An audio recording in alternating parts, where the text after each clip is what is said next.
Remember the McDonald's Monopoly game? That exciting rush when you peel off a game piece, hoping for Boardwalk or Park Place. We all dreamed of winning the big prizes, the cars, the luxury vacations, the cool $1 million. We thought it was all a game of chance, right? Well, for over a decade, it wasn't. What if I told you that from 1989 to 2001, there were almost no legitimate grand prize winners? That the entire game was rigged from the inside by one man who built a criminal empire that stole over $24 million? This is the unbelievable true story of the McDonald's Monopoly scam, a tale of greed, deception, and a massive FBI investigation that brought it all crashing down. It all starts with a guy named Jerome Jacobson. You've probably never heard of him, but for 12 years, he was the Willy Wonka of the McDonald's Monopoly game. Except, instead of giving out golden tickets, he was stealing them. Jacobson worked for Simon Marketing, the company hired by McDonald's to run their promotions. His job was head of security. The irony, right? He was the guy responsible for making sure the high-value game pieces, the ones worth millions, made it safely to the printing factory. He would personally transport them in a locked briefcase, flying across the country with the winning tickets. But Jacobson had a plan. He saw an opportunity. In 1989, at a family gathering, he decided to test the waters. He handed a $25,000 winning ticket to his stepbrother. Just like that. No questions asked. His stepbrother cashed it in, and Jacobson realized how easy it was. He had found a flaw in the system, a system he himself was supposed to protect.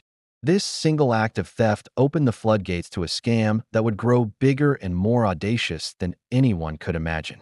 For the first few years, Jacobson kept it in the family, so to speak. He gave winning pieces to friends, his wife's relatives, and other people he knew and trusted. He wasn't selling them yet. He was just playing puppet master, deciding who got to be a winner. He'd take a small cut, but mostly, he seemed to enjoy the power trip. Imagine holding the keys to a $24 million kingdom. You decide who wins a new car, who gets a dream vacation, who becomes an instant millionaire. For Jacobson, it was the ultimate power fantasy. But a scam this big can't stay a secret forever. The network of winners started to expand, and Jacobson's greed grew with it. He needed more recruiters, more people to find willing participants to claim the prizes. This is where a man named Gennaro Jerry Colombo enters the picture. Colombo was a charismatic character with alleged ties to the Colombo crime family in New York. The two Jerrys, Jacobson and Colombo, formed an unlikely and dangerous partnership. Jacobson would provide the winning tickets, and Colombo would find the winners. The deal was simple. You pay a certain amount of cash up front, say $50,000, and Colombo gives you a game piece worth $1 million. The fake winners would then go on television, all smiles, talking about how lucky they were, how they couldn't believe they won. They'd appear in McDonald's commercials, perpetuating the myth that anyone could win. Meanwhile, behind the scenes, they were just actors in Jacobson's elaborate play, funneling a portion of their winnings back to the masterminds. The network became a bizarre collection of people. There were ex-convicts, strip club owners, psychics, and even entire families who claimed multiple prizes over the years. One family, the Crumps, won a Dodge Viper. Then, their relatives won other big prizes. It was a tight-knit web of deceit. They had a system for everything, including how to answer questions if they were ever investigated. They were coached on how to appear like legitimate, everyday people who just got incredibly lucky. For a while, the operation ran smoothly.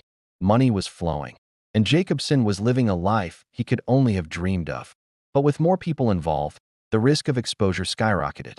Colombo, his key partner, died in a car crash in 1998. This was a major turning point. Jacobson was shaken, but he didn't stop. Instead, he found new partners and kept the scam going, becoming even more daring. He started selling the $1 million tickets for larger and larger sums of money. So, how did this all unravel? How did the FBI finally catch on? It started with an anonymous tip. In the year 2000, the FBI office in Jacksonville, Florida, received a call. The person on the other end of the line claimed that the McDonald's Monopoly game was a fraud and that the recent $1 million winner was not legitimate.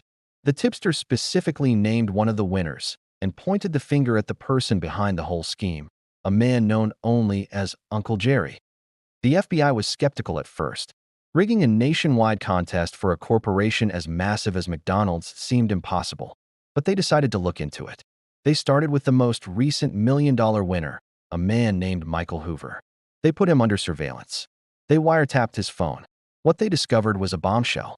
Hoover wasn't some lucky guy. He was part of a criminal conspiracy. The phone calls they intercepted revealed conversations about paying for the ticket, how to handle the prize money, and who else was involved. The FBI launched a full-scale investigation, codenamed Operation Final Answer. It was like a scene from a movie. Agents followed suspects, listened in on their calls, and slowly pieced together the puzzle. They realized this wasn't just a few isolated incidents. It was a sprawling criminal enterprise spanning the entire country, all orchestrated by this mysterious Uncle Jerry. The name kept popping up in their wiretaps. The agents had to figure out who he was. Their investigation led them back to Simon Marketing and, eventually, to Jerome Jacobson. They discovered his role as the head of security and how he was the one person with access to the winning pieces. The evidence was overwhelming. The FBI had phone recordings, financial records, and a growing list of fake winners willing to cooperate. They had built a rock-solid case against Jacobson and his network. In August 2001, the FBI was ready to make its move. They coordinated a series of raids across the country, arresting over 20 people in a single day, including Jacobson. The news sent shockwaves through the public. The game everyone loved and trusted was a lie. McDonald's was completely blindsided. They were as much a victim as the public, having paid out millions of dollars for a fraudulent promotion. Their brand reputation was on the line. The aftermath was huge. In total, over 50 people were convicted for their roles in the scam. Jerome Jacobson, the man at the center of it all, was sentenced to 37 months in prison and had to pay back $12.5 million in restitution. Many of his co-conspirators also received prison time and hefty fines. The entire saga revealed a stunning level of greed and a betrayal of public trust. McDonald's had to act fast to control the damage. They immediately cut ties with Simon Marketing and launched a new $10 million giveaway to restore faith with their customers. They made it clear they were victims and were committed to making things right. The story eventually faded from the headlines, but it left a permanent mark. It's a story that shows how a single person's greed can spiral into a multi-million-dollar criminal enterprise, fooling a global corporation and millions of hopeful customers for over a decade. It's a reminder that sometimes the most unbelievable stories are the ones that are actually true. What do you think is the most shocking part of this story? Let me know in the comments below. And if you enjoyed this deep dive, make sure to hit that like button and subscribe for more incredible true stories. Thanks for watching.